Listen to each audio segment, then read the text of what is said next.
آج سنڈے تھا، مچھلیوں کے ماما پاپا انہیں گھمانے پھرانے اس جھیل کے اندر کناروں کے ساتھ کم گہرے پانی میں مزے سے تیر رہے تھے۔ وہ سب تازہ ٹھنڈے پانی کو اپنے گلیپھڑوں میں بھر کر اس سے نکلنے والی آکسیجن کھا کر خوب مزے لے رہے تھے۔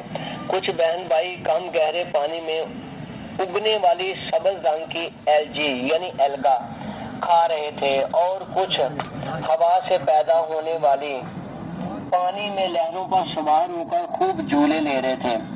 ماما پاپا جھیل کے پیندے یعنی باٹم سے جانوروں اور پودوں کے گلے سڑے باقیات بالکل پیزے اور برگر جیسے آرگینک فوڈ نکال کر اپنے بچوں کو کھلا رہے تھے اور پانی کے شکاریوں مثلاً سانپ، مینڈک، ریچھ، مگرمچھ وغیرہ سے ان کی حفاظت بھی کر رہے تھے۔ خود بھی انسانی بچوں شکاری بچوں کی لگائی ہوئی ہک سے بچ رہے تھے اور چھوٹے چھوٹے پانی کے کیڑے مکوڑے، حشرات اور ٹڈے کھا کر خوب پیٹ بھر رہے تھے۔ مچھلی کا ایک بچہ بہت شرارتی تھا، ماما پاپا کے منع کرنے پر بھی باز نہ آتا تھا۔ اس دن وہ خوب شرارتیں بھی کر رہا تھا۔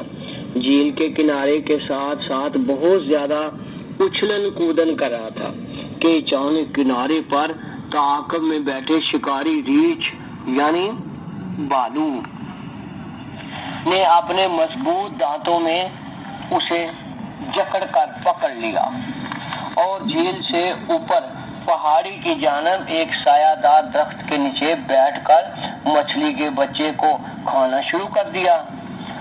بچوں، ٹیمپریچر کے بڑھنے کی وجہ سے اور گرمی کی شدت کی وجہ سے پہاڑی کے جنگل سے ایک شیر نیچے جھیل کی جانب ٹھنڈا پانی پینے کے لیے آ رہا تھا کہ اس نے جھاڑیوں کے پیچھے سے اچانک وہی ریچھ دیکھا اور پوری طاقت سے ریچھ پر حملہ کر دیا اور اپنے خون خوار پنجوں اور تیز دانتوں سے اس کو دبوچ لیا۔ ریچھ اب شیر کا شکار بن چکا تھا اور دم بخد ہو چکا تھا۔ شیر نے جھیل کا پانی پیا، اپنے شکار ریچھ کو پکڑا، اوپر پہاڑی پر جنگل کی طرف روانہ ہوا۔ اپنے مسکن یعنی غار کے باہر گھنے درختوں کے نیچے بیٹھ کر ریچھ کو کھانا شروع کر دیا۔ ریچھ کا تازہ گوشت شیر کو بہت مزے رہا تھا۔ جب شیر آدھا ریچھ کھا چکا تو اسے اپنے دونوں بچے اور بیوی یاد آ گئے۔ تو بچوں، شیر کے دونوں بچے اور اپنی ماما کے ساتھ گرمیوں کی چھٹیوں میں نانا نانی کو ملنے دور ندی کے پار گھنے جنگل میں گئے۔ ان 3 ماہ بعد نہ تھا۔ شیر کو جب اپنے بچوں اور بیوی کا خیال آیا تو اس نے آدھا شکار مٹی میں دبا دیا کہ جب وہ واپس لوٹیں گے تو کھا لیں گے۔ جب شیر اپنا پیٹ بھر چکا تو گوشت کے باقی بچے کچے چھوٹے چھوٹے پیس کھانے کے لیے لومڑی، لگڑ بگڑ، کوے وغیرہ جہاں سب آ گئے، وہاں چھوٹے چھوٹے کیڑے مکوڑے اور حشرات بھی خوب دعوت اڑانے آن پڑے۔ اوپر بڑے درخت پر ایک چڑیا کا مسکن یعنی گھونسلہ بھی تھا۔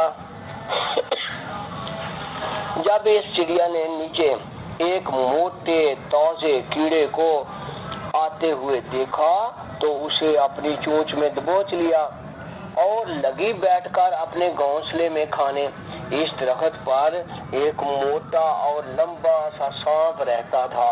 اس نے چڑیا کو شکار کھاتے دیکھا تو اس کے منہ میں پانی آ گیا۔ اس سانپ نے اچانک حملہ کیا اور چڑیا کو اپنے مضبوط چپلوں سے پکڑا اور نکل گیا اور چڑیا کو ہضم کرنے کے لیے درخت کی اوپری حصہ یعنی اوپر والی شاخوں پر ٹہلنا شروع کر دیا۔ درخت کے اوپر ایک بھوکا باز شکار کی تلاش میں منڈلا رہا تھا۔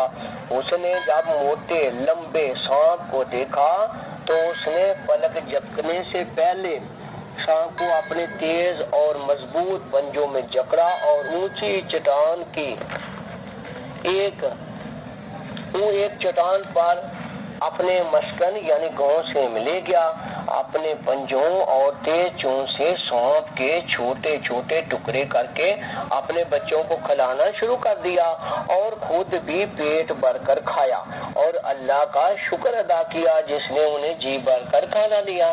پیارے بچوں، 3 ماہ بعد گرمیوں کی چھٹیوں کے بعد جب شیرنی اپنے 2 بچوں کو لے کر واپس گھر لوٹی تو شیر لگا مٹی سے اپنے شکار کو نکالنے۔ وہ دیکھ کر حیران ہوا کہ وہاں گوشت ہی نہیں بلکہ ہڈیاں ہی رہ گئی ہیں۔ شیر کو شک پڑ گیا کہ یہ لومڑی کا کام ہو سکتا ہے جو گوشت کھا کر ہڈیاں وہاں چھپا گئی ہے۔ شیر لومڑی کو بلا کر لگا ڈانٹنے اسے۔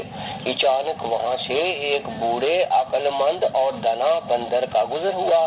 اس نے معاملہ سنا تو شیر سے کہا کہ یہ کام لومڑی کا نہیں ہے، اصل میں مٹی میں چھوٹے چھوٹے ڈیکمپوزر بیکٹیریا ہوتے ہیں جو جانوروں اور پودوں کی باقیات کو ڈیکمپوز کر دیتے ہیں، یعنی گلا سڑا دیتے ہیں۔ اس طرح سمجھدار بندر نے لومڑی اور شیر کی لڑائی ختم کرا دی اور اپنے علم اور دانائی کی وجہ سے بہت بڑے نقصان سے بچا لیا۔